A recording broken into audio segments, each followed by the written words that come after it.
the Diwali weekend of 2016, India's air quality was amongst the world's worst and between 40% and 100% worse in 5 North Indian cities than at the same time preceding year. So today we are discussing why has Supreme Court even partially lifted the ban on firecracker sale in National Capital Region, which was brought about last year in November, looking at the toxic gas or toxic air of Delhi. All right. I'm going to come to you, Haripriya. I know that in the court, Supreme Court actually questioned both the Delhi government and the Delhi police for not being able to enforce any of the rules around the bursting of firecrackers. What really happened? Well, actually, there was another earlier Supreme Court judgment of 2005 where it was laid down that after 10 p.m. nobody can burst firecrackers. So, I mean, everybody knows in Delhi, whether India wins a cricket match, it's a wedding, it's a festival, that people do burst crackers beyond 10 p.m. So the court put a specific question to Delhi government and Delhi police. How many people have you booked for the offences of bursting beyond 10 p.m.? Neither the government nor the police gave any statistics. But as far as illegal licenses are concerned, the Delhi police said they've only booked 10 people for illegal licenses in Delhi NCR. And that's very And we true. know that crackers are sold at every corner, you know, even local, next to Mother Dairy, people put up temporary stalls and are selling firecrackers. So this is a really big concern. Bhargav, Krishna, in Shanghai, there was a situation one year, I don't remember the exact year, but the pollution levels were so high, there was a blanket ban on bursting of any firecrackers, and the police actually recruited huge army of volunteers who were given a certain outfit to wear, who actually assisted the police, and all of Shanghai's air was absolutely clear that year. Why can't we do something like that? I mean, leaving it to Delhi police and Delhi government is as good as saying, look, welcome to another horrible Diwali and post-Diwali. Yeah, I mean, we have vigilantes dealing with several other problems in a sense, but I think this is one of those areas where it would be positive and beneficial to society if there was some kind of move or a citizens' movement really to stop the bursting of firecrackers. Right, there is already a mechanism to address this, which is that you can call up the police and you can call up the police. People are not even aware of it, because I remember last year in my colony, I actually was going around telling people, can you not burst crackers? Look at the pollution here. So forget, maybe I didn't do it post 10 p.m. My own children who refused to burst crackers because of the awareness campaign in school had actually come to me, and they were getting embarrassed and saying, okay, we are not doing it, don't tell anybody else to do it. So it's still not sunk in that, look, it's not all right to burst firecrackers. So you're telling us that after 10 p.m., people should pick up the phone and call Delhi police. Polash, Mukherjee, you think Delhi police will pick up the phone calls? I think if they get more and more complaints specific to this issue, they will have a task force to deal with this. I mean, they ought to, because currently I don't think they're getting enough complaints and people aren't aware of the issue. Okay. So more and more awareness. How do you create more awareness? You started mentioning a couple of things. I think it begins at home.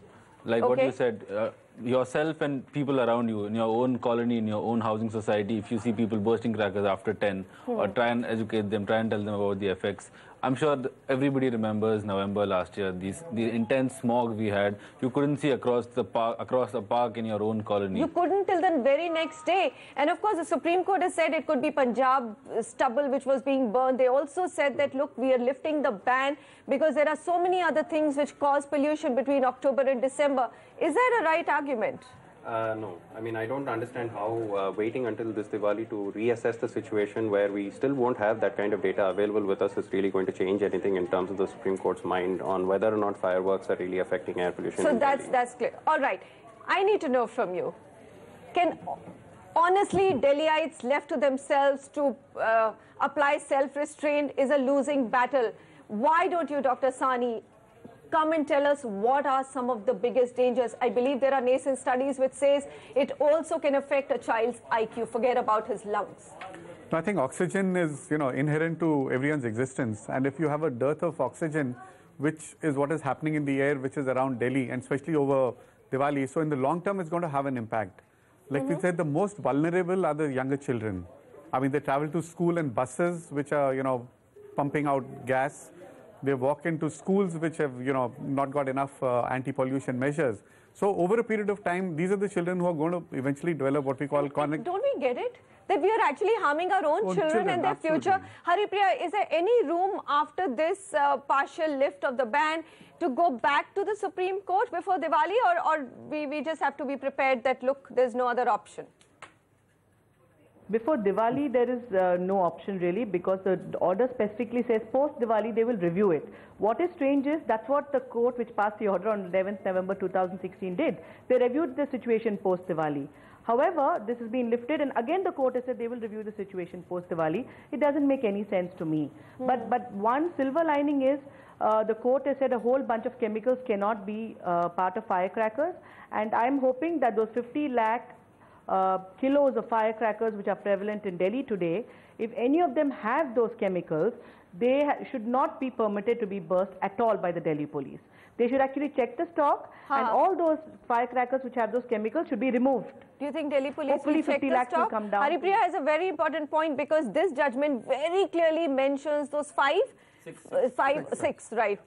six noxious elements which should not be present in firecrackers, and Haripriya says that, look, this 50 lakh kgs undoubtedly have those elements. So do you think Delhi police, should we put the pressure then on Delhi police to actually go and check that stock? 100%. I don't know how they would be able to identify which one of them has which chemical. Again, who's got the capabilities to do it? They don't really have the capability to do it, in which case the ban was a good idea in the first place, so I don't understand why we've removed it. But the chemicals that they're talking about are not fun things. We're talking about arsenic, which is a carcinogen. We're talking about lead, which causes neurodevelopmental disorders in children and causes hypertension and heart disease in adults. So these are not things that we should be putting into the atmosphere in any case. Yes. I want you to understand what these chemicals do in the firecrackers. These chemicals are essentially heavy metals. They burn at different temperatures, causing the color effect. Right. So when you're essentially going for something more colorful, something with glitter, something with red, these contain more chemicals than your normal sparklers or your normal fireworks. So when you go for more variety, the manufacturers put in these exotic chemicals, these heavy metals. And no warning. The problem is that not a single packet of firecracker bought anywhere in India will tell you what the composition is.